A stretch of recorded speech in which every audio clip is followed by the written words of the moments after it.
हमारा आज का आखिरी टॉपिक है लाइटिंग अरेस्टर का मेंटेनेंस। एलए का मेंटेनेंस ईडीएमएस के हिसाब से क्वार्टरली, हाफ ईयरली और ईयरली होता है। क्वार्टरली और हाफ ईयरली में सेम वैल्यूज अपने को लेनी रहती है या फिर सेम काम हमें करना रहता है, जो कि इस प्रकार है। ये हमारा बेसिक एलए का स्ट्रक्चर है। ये अपना एलए है, ये अपन डिस्कनेक्ट असेंबली लगा रखी है और एलए के बॉटम से कनेक्शन हमारा सर्ज मॉनिटर में जा रखा है। सर्ज मॉनिटर में काउंटर है और ये सर्ज करंट की जो वैल्यू बताता रहता है कि कितना लीकेज करंट है, वो बताता रहता है। सबसे पहले अपन को करना क्या है कि ये इंसुलेटर जो है एलए का, इसके ऊपर चेक करना है किसी प्रकार का फ्लैश मार्क नहीं होना चाहिए। उसके बाद में इसको पूरा क्लीन करना है असेंबली को। उसके बाद में सारे कनेक्शन चेक करने, ये कनेक्शन, ये कनेक्शन, ये कनेक्शन, कोई भी कनेक्शन लूज नहीं होना चाहिए। उसके बाद में इसकी अर्थिंग को प्रॉपरली इंश्योर चेक करना है कि यहाँ पे जो अर्थिंग कनेक्शन है वो प्रॉपर हो रखे हैं या नहीं हो रखे हैं। उसके बाद में जो सर्ज मॉनिटर है, इसके अंदर जो लीकेज करंट है वो मिली एम्पीयर में जो आ रहा है उसको नोट करना है। उसके बाद में इसके ऊपर जो काउंटर है जो कि दिखाता है कि कितने काउंट हुए हैं, मतलब कितने सर्ज आए हैं एलए के ऊपर, उनको काउंट करता है। तो वो रीडिंग जो है वो अपने को नोट करनी है। इस तरह इसका क्वार्टरली हाफ ईयरली मेंटेनेंस अपने को एलए का करना है। उसके बाद में हम करते हैं एलए का ईयरली मेंटेनेंस। ईयरली मेंटेनेंस में क्या करते हैं, हम डिस्कनेक्ट की कंडीशन देखते हैं। डिस्कनेक्टर पे कोई क्रैक तो नहीं आ रहा है, डिस्कनेक्टर की एक्स्ट्रा टेंशन में तो नहीं है और सही जगह पे लगा है, सही तरीके से लगा है या नहीं है, टाइट है या नहीं है। उसके बाद में जो इसकी अर्थिंग की केबल है ये प्रॉपर क्लैंप हो रखी है या नहीं हो रखी है।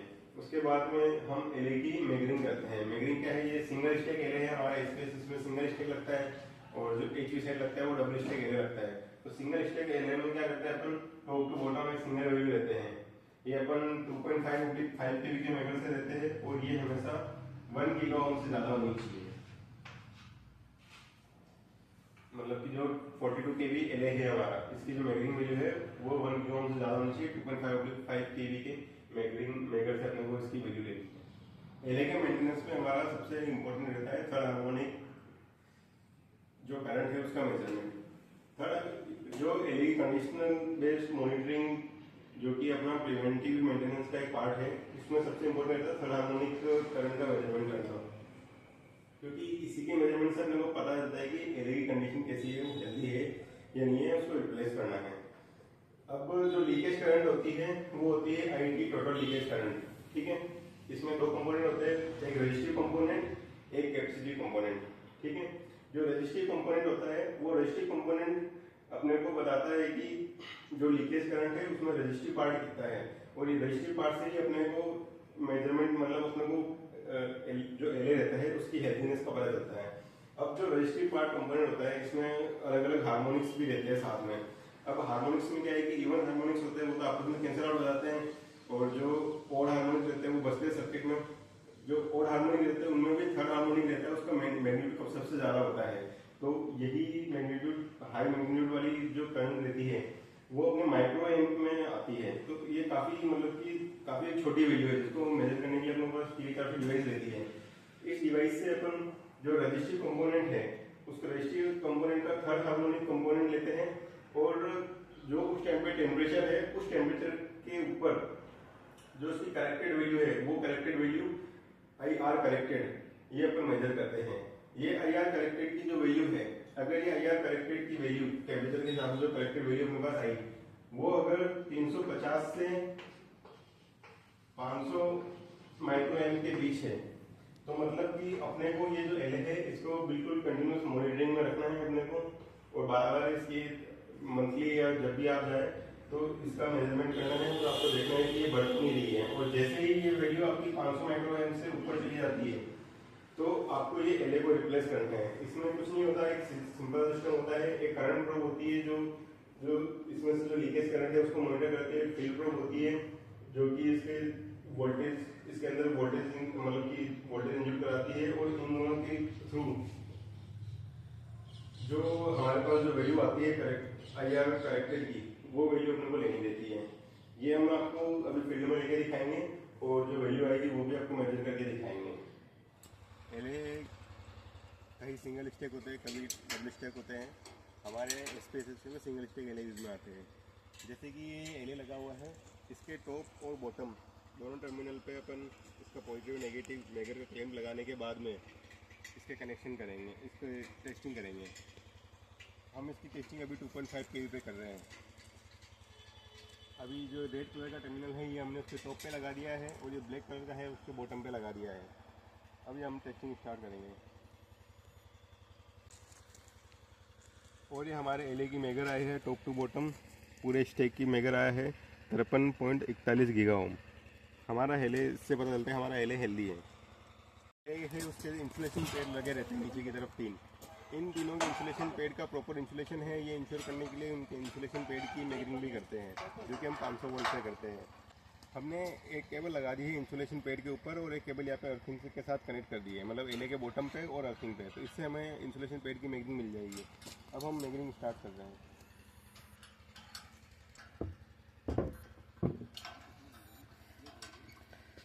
जो इंसुलेशन पेड है उसकी मेजरिंग आई है 147 मेगा ओम, जो कि काफ़ी एक अच्छी वैल्यू है।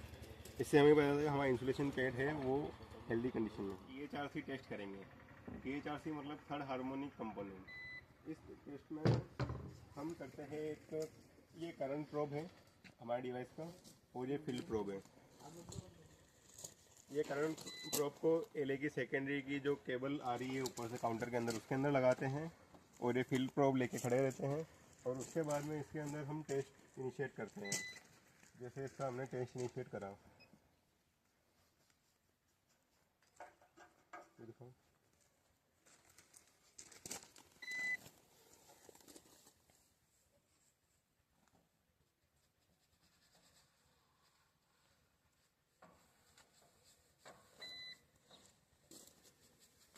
ये सीटी का डाटा रिसीव कर दिया,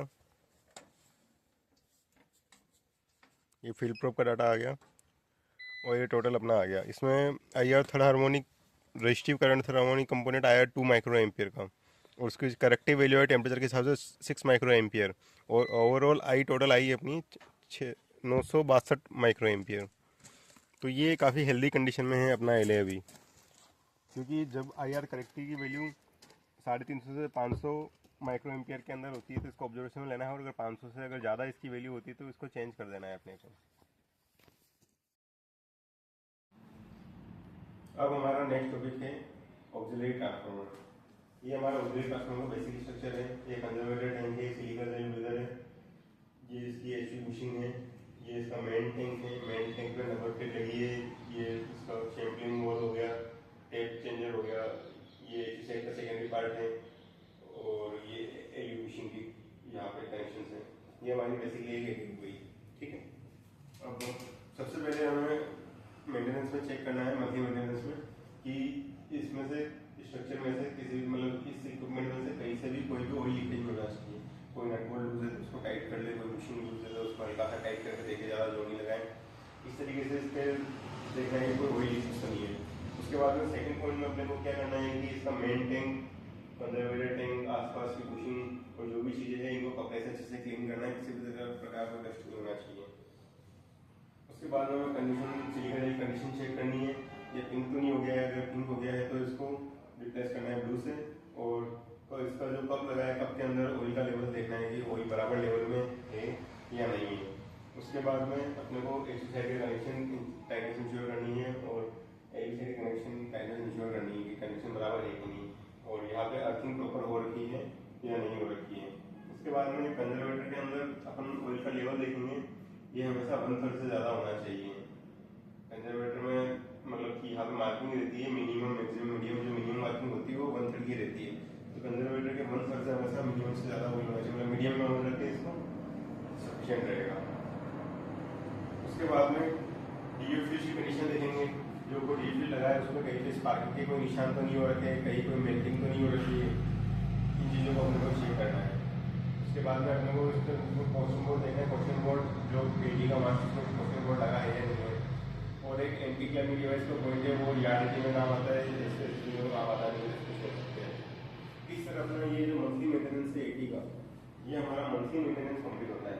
अब हम क्या करेंगे, इसका मंथली के बाद अपन क्वार्टरली मेंटेनेंस करेंगे। क्वार्टरली मेंटेनेंस के कुछ पॉइंट है, जैसे कि आर्किंग हॉर्न का केप, ये जैसे आर्किंग हॉर्न लगा है इंस्टीट्यूशन पे, इसका अपने को 2 टाइप के होते हैं, सिंगल कनेक्शन, एक होता है split type connection. Split type connection में क्या रहता है कि ये 2 गेप बनते हैं, दोनों गेप में टोटल जो ये 82.5 प्लस 82.5 लगभग 165 mm से ज़्यादा का गैप होना चाहिए। और अगर सिंगल का साइड का कनेक्शन है तो उसमें 165 mm से ज़्यादा अर्थिंग होल का गैप होना चाहिए। उसके बाद में इसके फाउंडेशन की कंडीशन देखेंगे, फाउंडेशन डैमेज तो नहीं है, कहीं फाउंडेशन में पानी तो नहीं भर रहा है, ये सारी चीज़ें अपने को चेक करनी है।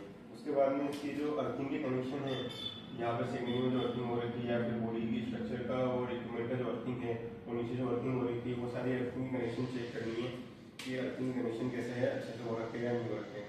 उसके बाद में इसके जो टेप का जो पोजीशन, टेप 1 है, 2 है, 3 है या 4 है, उसको रिपोर्ट करना है। ये सारा अपना क्वार्टरली मेंटेनेंस में इंक्लूड होएगा। अब हम क्वार्टरली मेंटेनेंस होने के बाद हम करेंगे इसका half yearly maintenance. Half yearly maintenance में जो मंथली मेंटेनेंस और क्वार्टरली मेंटेनेंस है वो सारा हमको करना ही करना है। उसके बाद में कुछ एक्स्ट्रा मेंटेनेंस करना है। सबसे पहले अपने को क्या एम्बिएंट टेम्परेचर लेना है, ये नोट करना है। उसके बाद में एचवी वाइंडिंग की क्वांटिटी चेक करनी है, मतलब कि ये जैसी एचवी बुशिंग है तो मल्टीमीटर का एक पॉइंट यहाँ ऊपर लगा के और एचवी बुशिंग का सेकेंड टर्मिनल यहाँ पे है, तो इन दोनों के बीच में क्वांटिटी चेक करनी है। बाद में एलवी बुशिंग के पॉजिटिव और नेगेटिव दोनों पॉइंट के बीच में मल्टीमीटर लगा के क्वांटिटी चेक करनी है अपने को, क्वांटिटी आ रही है या नहीं आ रही है। उसके बाद में ये सेकेंडरी वोल्टेज है, ये ऑन लोड और ऑफ लोड कंडीशन में ये वोल्टेज मेजर करना है, कितना वोल्टेज इसमें से एटी का आउटपुट अपने को मिल रहा है ऑन लोड कंडीशन में, ऑफ लोड कंडीशन में। उसके बाद ऑन लोड कंडीशन में कितना करंट है वो करंट मेजर करना है अपने को, लोड करंट। उसके बाद में यहाँ से ऑयल सैंपल लेके ऑयल की वीडियो लेनी है जो 30 kV से ज़्यादा होनी चाहिए। उसके बाद में इसकी मेजरिंग करनी है। मेजरिंग कैसे करनी है? मेजरिंग वही 3 तरह की रहती है, HV to earth, HV to LV और LV to earth. HV to अर्थ करनी है अपने को 2.5 kV के मेजर से और इसकी वैल्यू 200 मेगा से ज़्यादा होनी चाहिए। HV to LV करनी है 2.5 kV के मेजर से, इसकी वैल्यू 200 मेगा से ज़्यादा होनी चाहिए। और LV to अर्थ करनी है 500 वोल्ट के मेजर से, इसकी वैल्यू 2 मेगा से ज़्यादा होनी चाहिए। अब इसका जो अर्थिंग कनेक्शन है वो अर्थिंग कनेक्शन सर्किट में कनेक्शन अपन चेक करेंगे। जो स्पेसिफिसिटी 80 है उसका इंडिविजुअल जो अर्थ इलेक्ट्रोड का रेजिस्टेंस है वो आना चाहिए 10 ओम से कम, और जो कंबाइंड है जो ग्रिड के साथ में कनेक्शन है उसके बाद में इसका वैल्यू 2 ओम से कम होना चाहिए। अगर यार्ड की 80 है तो उसमें इंडिविजुअल और कंबाइंड सेम ही रहता है, 10 ओम से कम होना चाहिए। इस तरीके से ये सारी वैल्यूज करने के बाद हमारा मेंटेनेंस करने के बाद और मेजरमेंट करने के बाद हमारा हाफ ईयरली मेंटेनेंस कंप्लीट होता है। अब नेक्स्ट 6 मंथ बाद हमें इसका ईयरली मेंटेनेंस करना पड़ेगा। उस ईयरली मेंटेनेंस में ये मंथली, क्वार्टरली, हाफ ईयरली वाला सारा पार्ट कंबाइन करने के बाद में अपने को टेप चेंजर के सारे ऑपरेशन करा के इसका मूवमेंट चेक करना है कि टेप चेंजर के ऑपरेशन स्मूथ हो रहे हैं या नहीं हो रहे हैं। उसके बाद में अगर इसमें कहीं जंग लग रहा है बॉडी के अंदर तो वहाँ पे कलरफुल एडी को पेंट करवाना है। और उसके बाद में जो जंपर के कनेक्शन है वो सारे चेक करने हैं। और उसके बाद में हर एक टेप पे हमें इसका रेशो लेना है, रेशो टेस्ट करना है। यूपीएस से हम एचटी में अपन इनपुट प्रोवाइड करेंगे 230 वोल्ट, 240 वोल्ट, और हर एक टेप पोजीशन पे हम इसका आउटपुट का वोल्टेज लेंगे और जो रेशो आएगा उस रेशियो को हम स्टैंडर्ड इसके नंबर पे की जो वोल्टेज रेशियो उससे कंपेयर करेंगे और वो नोट डाउन करेंगे। इस तरह हमारा एटी का ईयरली मेंटेनेंस कंप्लीट होता है। ये सारी चीजें आपको फील्ड में भी करके दिखाई देगी। एटी की मेजरिंग 3 तरीके से करते हैं अपन, 3 वॉल्यूज लेते हैं। एक होता है टॉप टू बॉटम, मतलब कि एलवी और एचवी के बीच की मेजरिंग। एक होती है एचवी टू अर्थ और एक होता है एलवी टू अर्थ। सबसे पहले हमने एचवी टर्मिनल पे रेड वाला प्रोब कनेक्ट कर दिया है और एलवी टर्मिनल पे ब्लैक वाला प्रोब कनेक्ट कर दिया है। अब यहाँ पे हम मेजरिंग लेंगे। हम ये मेजरिंग की वैल्यू 2.5 kV पे ले रहे हैं और जैसे ही हम इसको स्टार्ट करेंगे ये वोल्टेज इंजेक्ट होना स्टार्ट हुआ।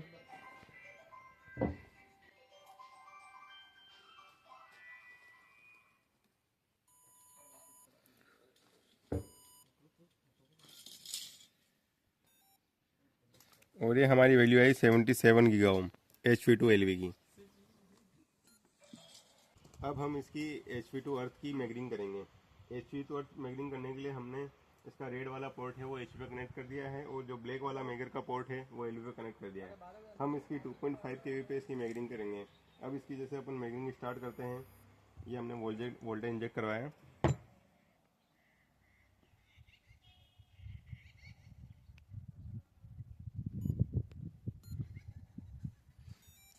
और ये HV टू आता है 44.92 गीगा ओम, जो कि हेल्दी कंडीशन शो करता है। अब हम इसकी एलवी टू अर्थ की मेजरिंग करेंगे। एलवी टू अर्थ मेजरिंग करने के लिए हमने इसको जो मेगर का रेड टर्मिनल है इसको एलवी वाइंडिंग के ऊपर लगा दिया है और जो ब्लैक टर्मिनल इसको अर्थिंग पे लगा दिया है। अब इसका हम मेगरिंग स्टार्ट करेंगे।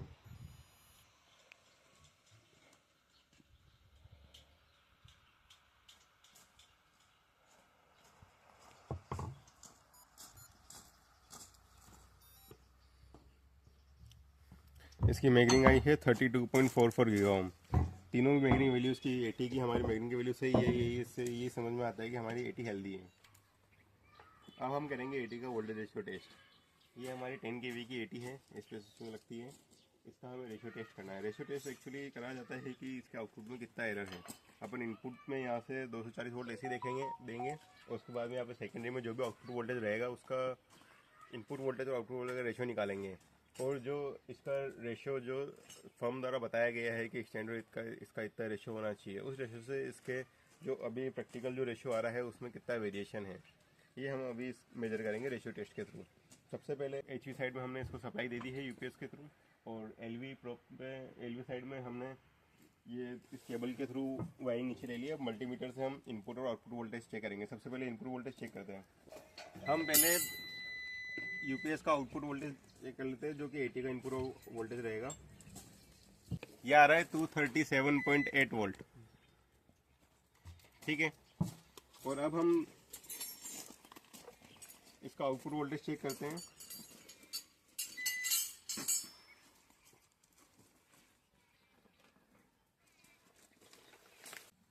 और ये हमारा सेकेंडरी वोल्टेज आया है 2.16 वोल्ट। ये हमारा टेप 1 पे था, अब हम टेप चेंज करेंगे। टेप 2 पे आया हमारा 2.27 वोल्ट। 3 पे आया हमारा 2.39 वोल्ट। और ये टेप 4 पे आया हमारा 2.52 वोल्ट। एक बार लास्ट में हम यूपीएस का वोल्टेज एक बार और चेक कर लेंगे।